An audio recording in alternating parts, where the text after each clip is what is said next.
Kaya saan po kayo? Payatas po. Payatas, ba't nandito kayo? Nandito ka rin eh. Ano?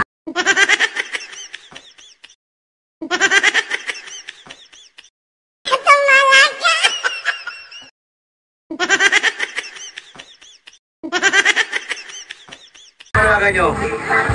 Makulong si Duterte. Makulong si Sara Duterte. Kasi yung tatay, yung papa niya, binabaril yung anak ko. Oo? Ano nangyari sa anak nyo? Patay na po, binabaril ni President Duterte. Noong 2016. Patay na po. Yung anak ko. Bakit ano ba yung ginawa ng anak mo? Wala po. Walang ginawa. Wala po. Copyright to? Copyright? Copyright sa akin kanina pa? Ha? Copyright sa akin.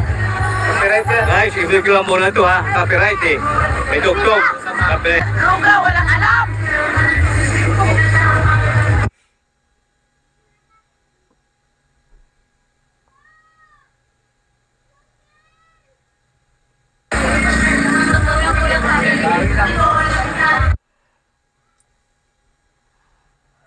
Opo, makulong silang mag-ama. Ate, binayaran daw kayo? Binayaran? Sabi dito, binayaran daw kayo?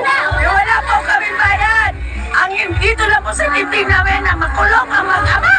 Yun, oh. Grabe, oh. E GK po kami, victim kami ng mga anak namin pinamatay ni Duterte. Marami ba nagawa si Duterte? Siya mas maganda. Itong administration ng Marcos o Duterte? Kay Marcos. Bakit Noon yun? pa man, Marcos. Yun. Marcos talaga po kayo, Marcos. Marcos talaga po kami. Kumain na ba kayo? Kumain na ba kayo? O, sabi kasi dito, oh. Hinakot daw kayo, hinakot. Hindi nakot. Hindi po kami nakot. O, nakikita nyo mga kabayan na taga-payatas yan. Gusto lang makamit ang katarungan sa EJK, no? Sa dating administrasyong Duterte. Kaya si nanay kahit nagalit sa mga Duterte. Kaya yung mag-awa gusto ipakulong. Ako na lang po nag-iisa. Pinapatay po ni Duterte yung anak kong bunso. Yun lang po bumuhay sa akin. Grabe, nanay, naiyak na, oh. Ayun, oh, grabe talaga ang kasalanan ng Duterte pala sa mga taong bayan. Marami po kami. Ano ba? Sa Payatas po. Payatas? Grabe naman. 36 po kami. Yung maabot kasi ng 30,000 eh. Yung namatay. Opo. Wala pong kasalanan yung Sa amin, sa tapat ko sa amin, tapat namin, may kasamang bata, nakatrasikil, binaril. Patay. Buti yung bata, hindi nadamay. Meron din po kami na taga-tres. Lumuhod na po si Juan. Sir, huwag mo na akong patayin. Sir, marami akong mga anak. Pero pinaril talaga sa sarap ng mga bata. Oy. Ay, natawag dyan. Natawag dyan. Di ba? Killer.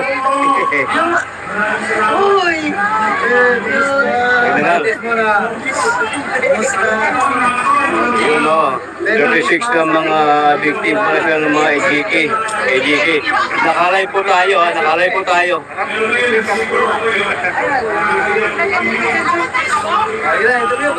Sige, pagpatuloy. Oh, ngayon lahat po kayo dyan dito. 38 na EJK victim. Yun, impeach sa araw. Ito makita impeach sa araw. Kaya ito para panawagan yung nanay. Oh. Talagang, ano yung nag-ipon na kayo ng pamasahe nyo? O Oo, namamasahay po kami.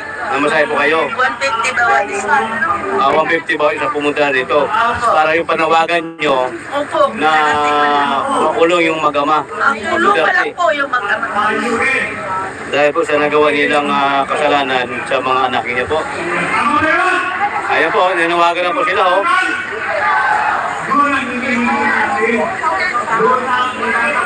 Walang nagawang mabuti mga Duterte. Wala ba? 3 years na COVID. Diba? Tapos yung pira na pinamigay sa tao galing China. Yung ama, Diba? maraming pinapatay. Guys, like and share nyo guys. Like. Ang pera ng bayan, kinukurap. Kailangan mag-ama, makulong. In Gcash, guys, in Gcash. Grabe.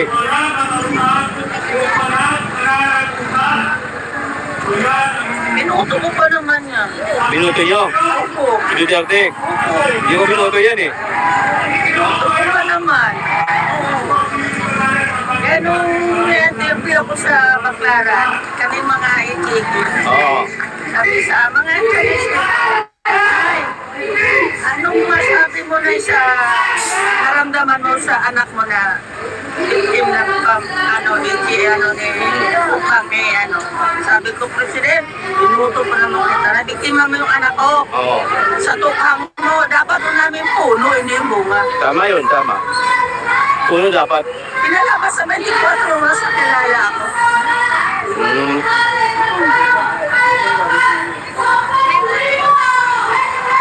Siya yung bahay ko dun sa Payatas. Umiwan ko kasi mga kapitbahay ko may nagsabi sa akin na, Nay, umalis ka dyan. May nagmamasin siya yung tatlo, hindi pulis. Ano? Hindi daw.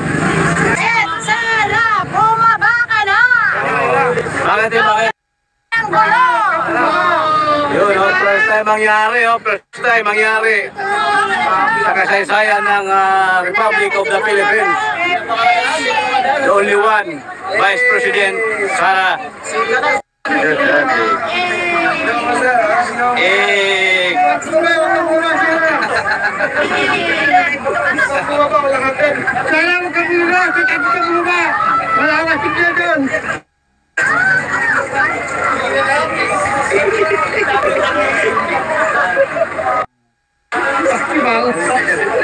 Mainit eh. Bumabalik naman tayo. Mainit, no? Sumasabog yung ano natin, yung cellphone.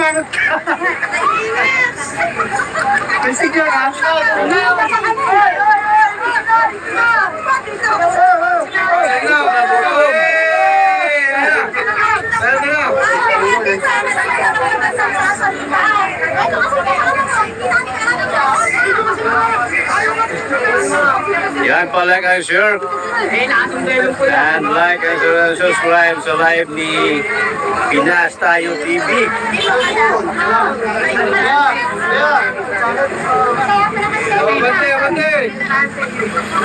Okay, gilid.